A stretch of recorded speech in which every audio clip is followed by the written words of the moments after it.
The city never sleeps. A million eyes, bright and blinking, watch the streets below. But high above the noise and rush, a shadow moves. A whisper of fur against brick, a glint of emerald eyes in the dark. This was no ordinary stray. This was Midnight. Midnight was a cat of the city. He knew its alleys like the back of his paw. He knew where to find the warmest sunbeams, the tastiest scraps. He knew the rhythm of the city, the pulse of its people, and he knew their secrets. For Midnight was no ordinary cat. He was a keeper of magic, a whisper of wonder in the urban jungle.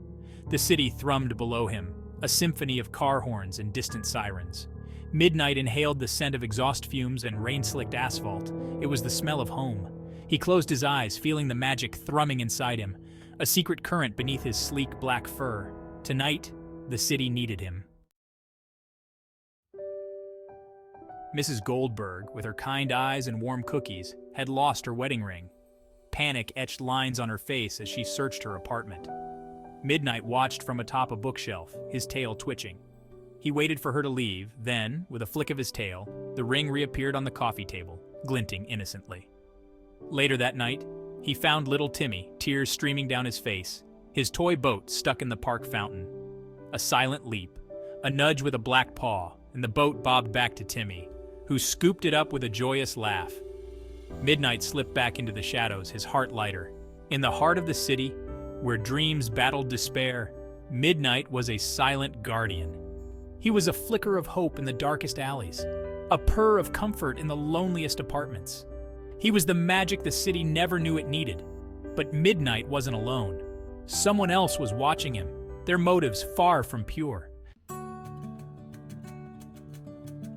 A young musician, struggling with a melody, found his fingers dancing over the keys, guided by an unseen force.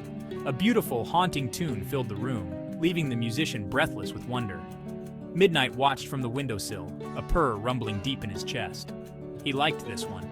But with every act of magic, a faint trail followed Midnight, a shimmer in the air, a whisper of the otherworldly. It swirled around him, invisible to most, but to some, a beacon. A map leading to a treasure they craved.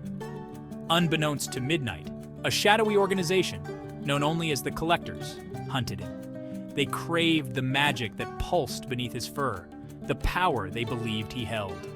They were closing in. Section 4. The Hunters in the City's Heart. The Collectors were everywhere. Their eyes, cold and calculating, peered from behind tinted windows of sleek black cars. They watched the city, their instruments humming, tracking the ripples of Midnight's magic. He felt their presence, a prickling on his fur, a shadow in his peripheral vision. One night, a trap was laid. A trail of catnip, potent and irresistible, led to a darkened alley. Midnight hesitated, his senses screaming danger. But the aroma was intoxicating, pulling him closer. He took a cautious step, his muscles tensed, ready to bolt. The city held its breath. Section 5. Vanishing Act on 9th Avenue. A net shot out, catching Midnight off guard. He struggled, hissing, but the net held firm. Men in dark suits emerged from the shadows, their faces grim. But before they could reach him, a figure appeared. A girl no older than 10, with eyes as bright as the city lights. She held out a hand and the alley shimmered. The Collectors gasped, blinded by the sudden light. When the light faded, Midnight and the girl were gone. Only the scent of rain and magic lingered in the air. The Collectors were left to curse the empty net. Their prize vanished. Midnight was free for now. The city, none the wiser, continued to dream. But somewhere, in the heart of the concrete jungle, a girl and a black cat with emerald eyes watched, their secret safe for another night.